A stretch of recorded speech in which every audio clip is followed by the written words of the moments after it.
ভিডিওর শুরুতেই তোমাকে একটা কথা বলি, শোনো।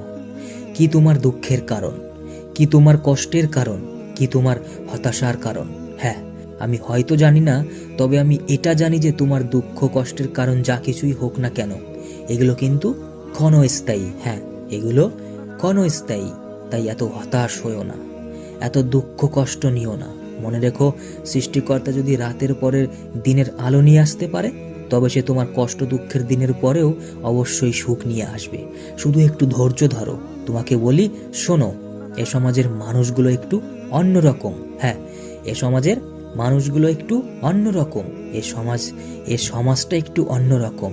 মনে রাখো, এই পৃথিবীর অনেক মানুষই তোমাকে কষ্ট দেবে। হ্যাঁ, অনেকেই তোমাকে কষ্ট দেবে। আবার এমনও কিছু মানুষ আছে যারা হয়তোবা তোমাকে হতাশার মুখে ঠেলে দেবে। হ্যাঁ, হতাশার মুখে ঠেলে দেবে। তাই কখনো কষ্ট নিও না, কখনো দুঃখ নিও না।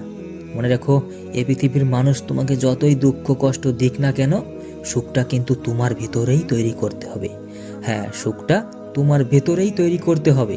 এ পৃথিবীতে তোমাকে অনেকেই কাঁদাবে, অনেকেই দুঃখ কষ্ট দেবে, কিন্তু শেষে হাসিটা তোমাকেই হাসতে হবে। হ্যাঁ, হাসিটা অবশেষে তোমাকেই হাসতে হবে। আমি জানি হয়তো আজ তোমার মন খারাপ, আমি জানি হয়তো আজ তোমার অসহায় লাগছে, তবে কি জানো, এই পৃথিবীর প্রত্যেকটা মানুষ কিছু না কিছুর জন্য অসহায়। এই পৃথিবীর প্রত্যেকটা মানুষ নিজের বুকের মাঝে কষ্টগুলোকে চাপা রাখে। তোমাকে বলি, শোনো, আলো ও বাতাস ছাড়া যেমন কুয়াশা কাটে না, ঠিক তেমনই জীবনের দুঃখ কষ্ট না আসলে সুখও আসে না। এই জীবনটা বড় অদ্ভুত। আমাদের জীবনে এমনও কিছু কিছু প্রশ্ন থাকে যার উত্তর কখনো মেলে না, এমনও কিছু কিছু ভুল থাকে যা কখনোই শুধরানো যায় না, আর এমন কিছু কষ্ট থাকে যা কাউকে কখনো বলা যায় না। এটাই বাস্তব। হ্যাঁ, জীবনটা এমনই, আমাদের সব কিছুই মেনে নিতে হয়। মনে রেখো, নরম কাদা একবার পুড়ে যেমন ইট হয়ে যায়, তারপরে তাতে যতই জল ঢালো তা কিন্তু আর সে আগের মতন গলে না কখনোই, বরং আরো শক্তিশালী হয়। ঠিক তেমনই আমাদের মনটাও একই রকম। একবার কষ্ট পেলে তারপরে শত আবেগ, শত হাসানোর চেষ্টা করো, সেটা কিন্তু কখনোই পরিবর্তন হয় না। আসলে আমরা তো মনে করি যে পৃথিবীতে কিছু কিছু মানুষ সম্ভবত কষ্ট পাওয়ার জন্যই জন্মায়। হ্যাঁ, সেটা হোক টাকা পয়সার কষ্ট অথবা মানসিক কষ্ট। তাই জীবনটাকে এত সিরিয়াসলি নেওয়ার কিছুই নেই, কারণ তুমি যা করো, তুমি যা চাইছো, সব কিছুই তোমার মন মতন চলবে না। কারণ এই জীবনটা একটু অন্যরকম, এই জীবনের চলার পথগুলো একটু অন্যরকম। আসলে তোমার টাকা পয়সা আছে বলে তুমি যে ভালো আছো তেমনটা কিন্তু নয়। আসলে তুমি, আমি, আমরা সবাই ভালো আছি শুধুমাত্র আল্লাহর রহমতে। আল্লাহর রহমতের জন্যই আমরা ভালো আছি। হ্যাঁ, তাই রবকে শুকরিয়া আদায় করো। এই পৃথিবীতে তোমার যা আছে তা নিয়ে অহংকার করার মতো কিছুই নেই। এ সংসারে যা আছে তোমার, তা নিয়ে কখনোই অহংকার করা উচিত না। এই পৃথিবীতে তোমার যা কিছুই আছে সবই আমাদের রবের দান। তুমি যে হাত দিয়ে কর্ম করো সেই হাত যদি না থাকে, তুমি যেই চোখ দিয়ে দেখো সেই চোখ যদি না থাকে, যে কান দিয়ে শোনো সেই কান যদি না থাকে, তাহলে কোথায় থাকবে তোমার অহংকার? তাই অহংকার করো না। যদি অহংকার করতেই হয় তবে তোমার চরিত্র নিয়ে করো। হ্যাঁ, কারণ এই চরিত্র গঠনটা তোমারই। আসলেই সত্য বলতে গেলে অহংকার করার মতো আমাদের এই পৃথিবীতে কিছুই নেই। এসেছি খালি হাতে, চলে যেতে হবে খালি হাতে, তাহলে এত অহংকার কিসের? তাই বলি কখনো অহংকার করো না। না জানি এই অহংকারে করে কত মানুষ পতন হয়েছে। হ্যাঁ, তাই বড় বড় বিল্ডিং এর দিকে না তাকিয়ে একটু কবরস্থানের দিকেও তাকাও। তার কারণ এই কবরস্থানে না জানি কত বিল্ডিং এর মালিক শুয়ে আছে। এই মানুষ হয়তো জানে না ফুলের সৌরভ আর মানুষের গৌরব কোনোটাই বেশি দিন থাকে না। স্বার্থ, সম্পদ, ক্ষমতা, ভালোবাসা, এগুলো নিয়ে কখনো অহংকার করো না। তার কারণ এগুলো সব সাময়িক। আজ তোমার কাছে আছে, কাল তোমার কাছে নাও থাকতে পারে। আমাদের এটা ভুলে যাওয়া উচিত নয় যে এই জগতে কোনো কিছুই চিরস্থায়ী নয়, এমনকি আমাদের সমস্যাগুলোও নয়।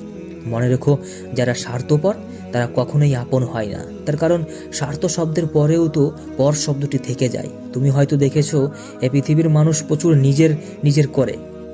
আমার টাকা, আমার সম্পদ, আমার সব কিছু। কিন্তু এই পৃথিবীতে আমার বলতে কি আছে? আসলে আমার বলতে কিছুই নেই। জন্ম তো অন্নদানের দান, নাম তো অন্যজনের দেওয়া, শিক্ষা তো অন্যজনের দান, রোজগার তো অন্যজনের পয়সা, আর শেষ যাত্রা সেটাও তো অন্যজনের নিয়ে যাবে। আসলে কিসের এত অহংকার? স্বার্থের এই দুনিয়াতে ভালো খারাপ বলে কিছুই হয় না। তুমি যার মন রাখতে পারবে তার কাছেই তুমি ভালো, আর যার মন রাখতে পারবে না তার কাছে তুমি খারাপ। যারা তোমার ক্ষতি চায় তাদের আঘাত করো না, তাদের সামনে একটু হাসি মুখে বাঁচো। দেখবে তুমি আঘাত করলে যা কষ্ট পেত ওরা তার থেকেও বেশি কষ্ট পাবে। এ সমাজে এক শ্রেণীর মানুষের বসবাস যারা কিনা অন্যর দুঃখে বেজায় খুশি আর নিজের দুঃখে সর্বনাশ। অন্যর দোষে সমালোচনাও করতে খুব ভালোবাসে, অথচ নিজের দোষটা কখনো ধরে না। নিজের সুখে আনন্দিত হয় আর পরের সুখ দেখলে কষ্ট পায়। বর্তমান সমাজে বেঈমান আর স্বার্থপর মানুষরাই দেখছি ভালো আছে। জীবন যুদ্ধে হেরে যাচ্ছে শুধু সৎ আর বিশ্বাসী মানুষগুলো। আসলে তুমি যতই ভালো হও না কেন, যদি তুমি ভুল জায়গা থাকো তাহলে তুমি মূল্যহীন। তাই বলি, যদি জীবনে কিছু ভিন্ন কিছু করতে চাও তাহলে তোমাকে কখনোই ভিড়ের অংশীদার হলে চলবে না। এই ভিড় তোমাকে সাহস দেবে ঠিকই, কিন্তু সঙ্গ দেবে না। তাই হাল ছেড়ো না কখনো। মাঝপথে ফিরে কোনো লাভ নেই, কারণ ফেরার সময় তোমাকে ততটুকুই পথ অতিক্রম করতে হবে যতটা অতিক্রম করলে তুমি তোমার লক্ষ্যে পৌঁছতে পারবে। নিজের স্বপ্নকে এতটা সময় দিন যাতে তোমাকে একবার চোখে দেখাও মানুষের স্বপ্ন হয়ে যায়। যদি বারবার ব্যর্থ হও তবে বুঝে নিও তোমার পরিশ্রমের মাত্রা বাড়িয়ে দিতে হবে।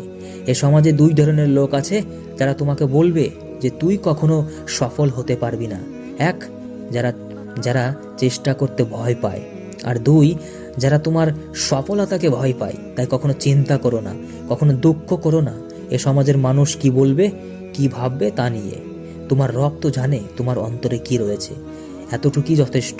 অবশেষে তোমাকে একটা কথাই বলবো, আমাদের এই জীবনের চরিত্র যেমনই হোক না কেন, গল্পটা যেন সুন্দর হয়।